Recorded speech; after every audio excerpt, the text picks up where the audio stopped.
खुशामदीद जी आया नू वेलकम। 11 साल बाद चीनी वज़ीर आज़म पाकिस्तान पहुँच गए। वज़ीर आज़म शहबाज शरीफ ने नूर खान एयरबेस पर ली चियांग का इस्तकबाल किया। बच्चों ने गुलदस्ते पेश किए। 21 तोपों की सलामी दी गई। मौजूद मेहमान को वज़ीर आज़म हाउस में गार्ड ऑफ ऑनर पेश किया गया। शहबाज शरीफ से चीनी हम मनसब की मुलाकात, वफूद की सतह पर भी मुज़ाकरात होंगे। दोनों वज़राए आज़म मुफाहमती यादाश्तों पर दस्तखत की तकरीब में शिरकत करेंगे। सी पैक फेज़ 2 और दीगर बड़े मनसूबे शामिल। गवादर इंटरनेशनल एयरपोर्ट का वर्चुअल इफ्तिताह भी होगा। वज़ीर आज़म शहबाज शरीफ चीनी हम मनसब के एजाज़ में ज़ोहराना देंगे। वफाकी वज़रा और सर्विसेज चीफ्स भी शिरकत करेंगे। चीनी वज़ीर आज़म अस्करी क़यादत पार्लिमानी रहनुमाओं से भी मिलेंगे।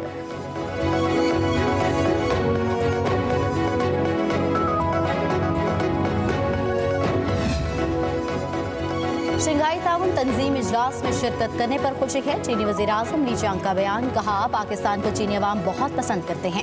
पाकिस्तानी अवाम की गहरी बरादराना दोस्ती और मेहमान नवाजी ने मुतासर किया। जैसे ही मैं जहाज से उतरा मुझे गर्म जोशी के साथ खुशामदीद कहा गया। 73 साल से दोनों ममालिक ने मुस्तकिल एतमाद कायम रखा और एक दूसरे की हिमायत की। पाकिस्तान एक अहम तरक्की पजीर मुल्क, उभरती हुई मंडी और बड़ा मुस्लिम मुल्क है।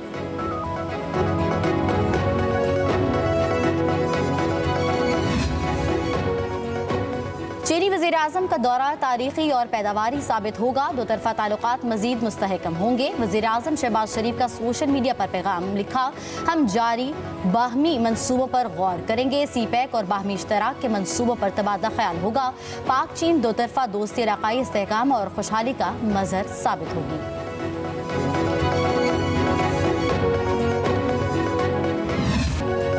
पाकिस्तान शंघाई ताउन तंजीम इजलास की मेज़बानी के लिए तैयार। गैर मुल्की वफूद की आमद जारी। भारत, रूस, चीन, किर्गिस्तान, ईरान के वफूद इस्लामाबाद पहुँच गए। चीन और रूस के वज़राए आज़म अपने मुल्कों की नुमाइंदगी करेंगे। बेलारूस के वज़ीर आज़म, ईरान के अव्वल नायब सदर मोहम्मद रज़ा आरिफ बनेंगे पाकिस्तान के मेहमान। किर्गिस्तान, ताजिकिस्तान, उज़्बेकिस्तान के वज़राए आज़म भी कॉन्फ्रेंस में शरीक होंगे।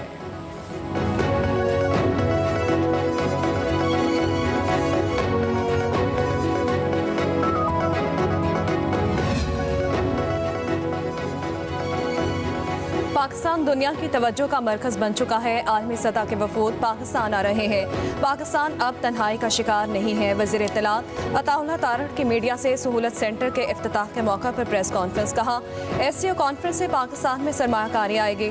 27 साल बाद पाकिस्तान में इस लेवल का इवेंट हो रहा है। ब्लूमबर्ग ने पाकिस्तान को उभरती हुई मईशत करार दिया। महंगाई की शरह कम होकर 6.9% तक गिर चुकी। सी पैक के तहत पाकिस्तान में 64 अरब डॉलर की सरमायाकारी आई। वज़ीर आला पंजाब का शंघाई ताउन तंजीम कॉन्फ्रेंस के शुरका को खुशामदीद। मरियम नवाज कहती हैं पाकिस्तान में सरबराहाने मुमलिकत की आमद खुशाइंद अमर है। SCO इजलास से बाहमी ताउन के नए रास्ते खुलेंगे। कॉन्फ्रेंस का इनकाद पूरी कौम के लिए बाइस एजाज़ है। इससे गुर्बत के खात्मे और मुआशी तरक्की के अहदाफ पूरे किए जाएंगे। SCO समिट कॉन्फ्रेंस पाकिस्तान के लिए गेम चेंजर साबित होगी।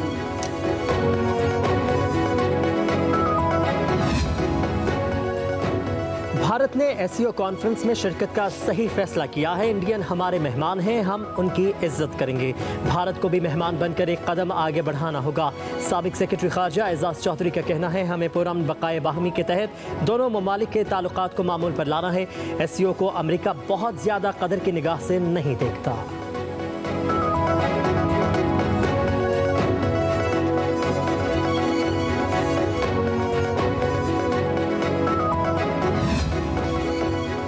वज़ीर दाखिला मोहसिन नकवी का चेयरमैन PTI बैरिस्टर गौहर से टेलीफोनिक राबता। बानी PTI से मुलाकात के लिए दी गई दरख्वास्त का जायजा लेने की यकीन दहानी। बैरिस्टर गौहर ने एक रोज़ पहले बानी PTI से मुलाकात के लिए वजारत दाखिला को दरख्वास्त दी थी। तर्जमान वजारत दाखिला का कहना है कि बैरिस्टर गौहर को मुलाकात की इजाज़त की यकीन दहानी नहीं कराई गई। SCO सरबराही कॉन्फ्रेंस और सिक्योरिटी खदशात के तनाजुर में जेल में तमाम कैदियों से मुलाकातों पर पाबंदी है। किसी एक कैदी को मुलाकात की इजाज़त देना दीगर कैदियों के साथ दोहरे मयार के मुतरादिफ होगा।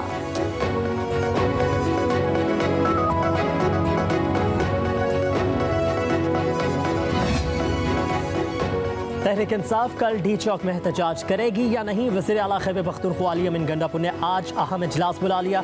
PTI के अरकान असम्बली और पार्टी कायदीन शिरकत करेंगे। एहतजाज के इंतजाम और तैयारियों का तफसीली जायजा लिया जाएगा। पार्टी रहनुमाओं को ज़्यादा से ज़्यादा कारकुन लाने का टास्क दिया जाएगा।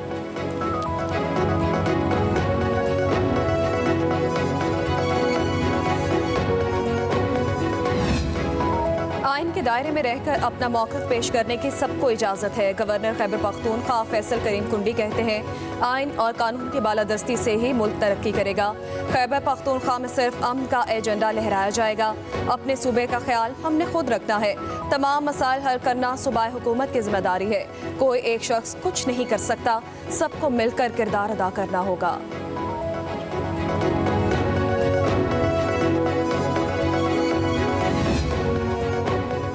हुकूमत पीटीआई रहनुमाओं की उनके कायद से मुलाकात करवाए। मुस्लिम लीगी रहनुमा ख्वाजा साद रफीक का मशवरा, कहा मुलाकात की इजाज़त देकर हुकूमत को एहतजाज का उज़र ख़त्म कर देना चाहिए। पीटीआई को एहतजाज की कॉल गैर मशरूत तौर पर वापस लेनी चाहिए। गैर मुल्की मेहमानों की पाकिस्तान आमद पर झगड़ा करना पीटीआई की पुरानी रवायत है। हुकूमत मुलाकात करा भी दे तो तहरीक इंसाफ एहतजाज का कोई और बहाना निकाल सकती है। कारकुनों और कानून नाफिज करने वाले इदारों को आए रोज़ आमने सामने लाना बहुत ख़तरनाक है।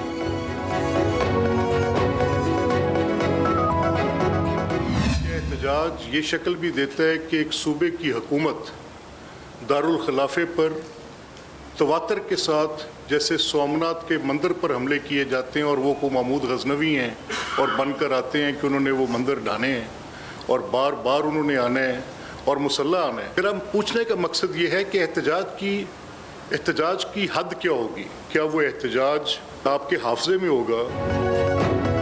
एक सूबे की हुकूमत बार बार विफाक पर हमला कर रही है। क्या आप महमूद गजनवी हैं जो बार बार हमले कर रहे हैं? स्पीकर पंजाब मलिक अहमद खान की न्यूज़ कॉन्फ्रेंस, बोले अपोजिशन का एहतजाज पुरतशद्दुद है, इमलाक को नुकसान पहुंचाया जाता है। क्या एहतजाज ये हक देता है कि सूबाई हुकूमत विफाक पर हमलावर हो? क्या 9 मई का वाक़या करना पुरअमन एहतजाज है? ये लोग फायरिंग करने से भी इज्तनाब नहीं करते। अमन व अमान का क़याम हुकूमत की जिम्मेदारी है। एहतजाज शहरियों के हकूक़ मुतासिर करने का हक नहीं देता। शंघाई ताउन तंजीम के इजलास से पाकिस्तान का इमेज बेहतर होगा।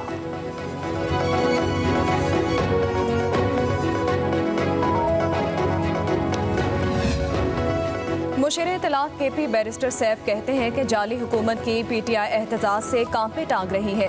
बानी पीटीआई के खिलाफ जाली मुकदमात के खात्मे और रिहाई तक एहतजाजी सिलसिला जारी रहेगा। बैरिस्टर सैफ ने कहा कि फस्तायत के होते हुए मुल्क की तरक्की नामुमकिन है। शंघाई कॉन्फ्रेंस पर जाली हुकूमत अपनी सियासी दुकान चमकाने की नाकाम कोशिश कर रही है। फॉर्म 47 की हुकूमत के खात्मे तक किसी भी तंजीम का इजलास बेसूद रहेगा।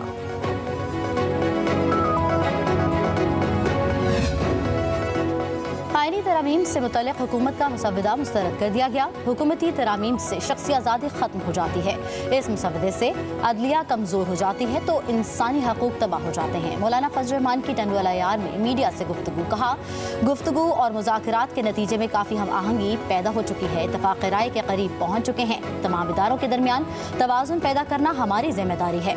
मौलाना फजल रहमान ने कहा कि पीटीआई से अपील है कि शंघाई ताउन तंजीम इजलास की वजह से अपना एहतजाज मुअख्खर करें।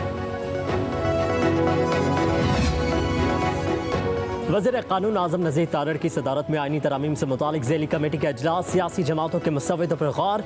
ज़राए के मुताबिक JUI आईनी अदालत के बजाय आईनी बेंच के मौक़िफ़ पर डट गई। मरहलावार आईनी तरामीम करने का मशवरा, पहले जजेस की तकर्री का मामला पार्लियामेंट में लाने और मुशावरत जारी रखने की तजवीज़। ज़ैली कमेटी की तजावीज़ पार्लिमानी खसूसी कमेटी के सामने रखी जाएंगी। खसूसी कमेटी का इजलास 3:30 बजे होगा।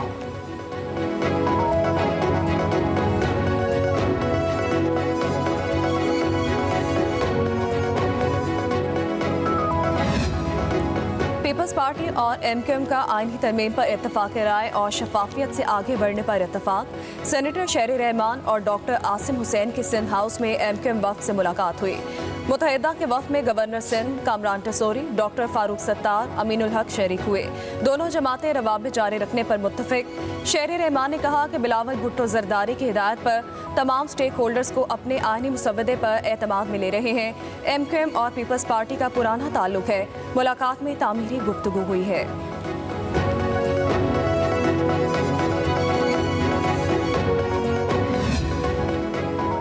अदालती इस्लाहात के लिए सियासी जमातों और सिविल सोसाइटी में इत्तफाक है। मौजूदा सियासत या किसी फर्द से मुतल्लिक अपनी ज़ाती राय को आईनी अदालत की जायज़ ज़रूरत पर हावी ना होने दे। Chairman Peoples Party Bilawal Bhutto Zardari का ट्विटर पैगाम लिखा।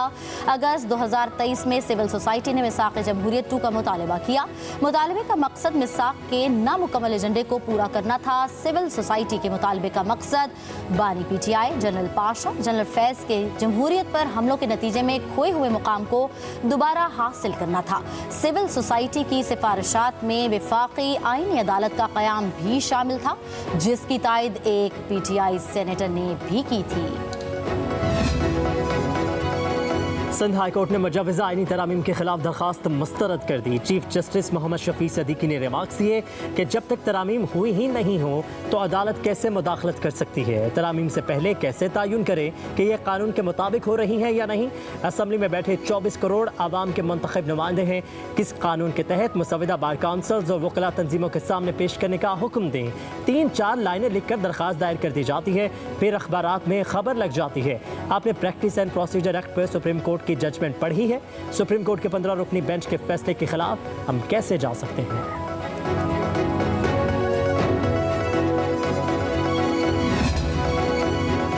बलूचिस्तान की सिक्योरिटी सूरत हाल पर अपेक्स कमेटी का इजलास आज होगा। वज़ीर आला बलूचिस्तान आला अस्करी और सिविल हुकाम शिरकत करेंगे।